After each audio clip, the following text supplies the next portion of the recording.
قبلہ مفتی سید زیغم علی گردیزی شاہ صاحب موجود ہیں۔ قبلہ علم کے مقاصد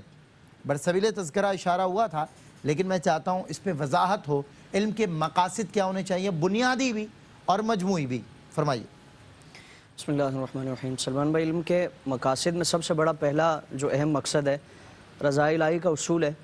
چاہے وہ دینی علوم ہوں یا دنیاوی علوم ہوں۔ جس طرح استاد صاحب نے کلام فرمایا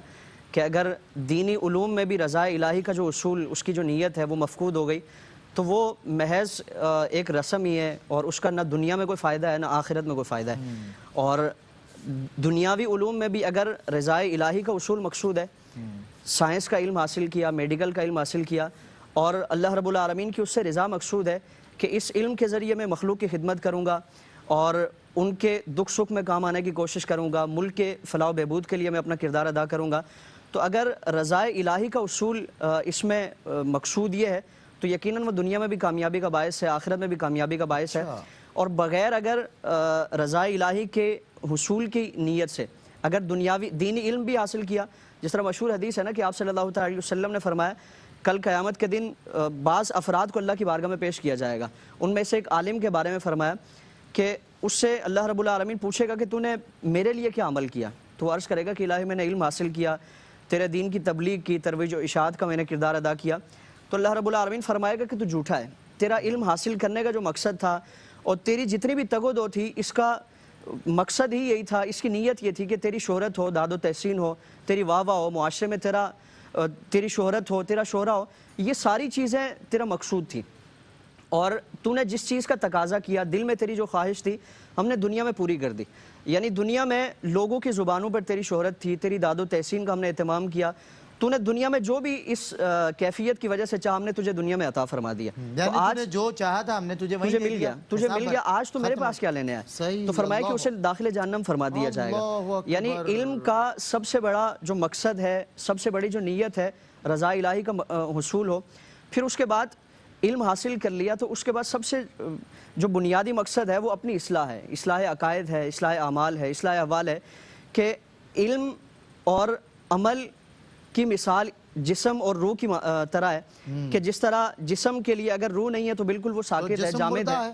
مردہ ہے، وہ حرکت نہیں کر سکتا، وہ کوئی فائدہ حاصل نہیں کر سکتا۔ تو اگر اس علم کے ساتھ اس کا عمل نہیں ہے تو وہ علم بیکار ہے۔ اور حضرت مولا کائنات کا فرمان ہے نا کہ بغیر عمل کے جو عالم ہے، علم والا ہے، تو اس کی مثال اس اندھے کی طرح ہے جس نے چراغ اٹھایا ہوا ہے۔ یعنی چراغ سے وہ خود فائدہ حاصل نہیں کر رہا، دوسرے لوگ تو اس سے فائدہ لے لیتے ہیں لیکن وہ خود اس سے کوئی فائدہ حاصل نہیں کر پاتا۔ اس کے نیچے چراغ تلے اندھیرا والی بات، چراغ تلے اندھیرا، تو اہم اس کا جو مقصد ہے علم حاصل کرنے کا کہ اپنی اصلاح ہو، اور انسان کوشش ہی اس لیے کرتا ہے کہ میں حق کو پہچانوں، حق کے راستے پر گامزن رہنے کی کوشش کروں، حق کی تلاش کروں، جو حق راستہ ہے میں اس کو اپنانے کی کوشش کروں۔ پھر اس کے ساتھ ساتھ اپنی اصلاح ہو گئی۔ اب اس کے بعد اہم جو مقصد ہے اور اہم جو حصول علم کی جو نیت ہونی چاہیے کہ وہ معاشرے میں اپنے آس پاس کے جو افراد ہیں ان کی اصلاح ہو۔ اور قرآن کریم میں اسی سے متعلق فرمایا نا کہ یا ایھا الذین آمنوا قوا انفسکم واہلکم نارا، اور حدیث میں فرمایا کہ کلکم راعٍ وکلکم مسئول عن رعیتہ، کہ تم میں سے ہر شخص راعی ہے اور اس کی رعایا کے بارے میں سوال کیا جائے گا، یعنی اس کے اہل و عیال ہیں، اس کے آس پاس کے علاقے والے ہیں، ان کی اصلاح ماتحت بھی ان کے بارے میں سوال کیا جائے گا۔ بے شک، تو خود اپنی اصلاح کے ساتھ ساتھ معاشرے میں آس پاس کے جو بسنے والے افراد ہیں ان کی اصلاح کا فریضہ یہ اصول علم کا مقصد ہے۔ اور اگر اس نے اس مقصد کو حاصل نہیں کیا، اس مقصد کا اصول نہیں ہوا اور اپنے تئیں اپنی ہی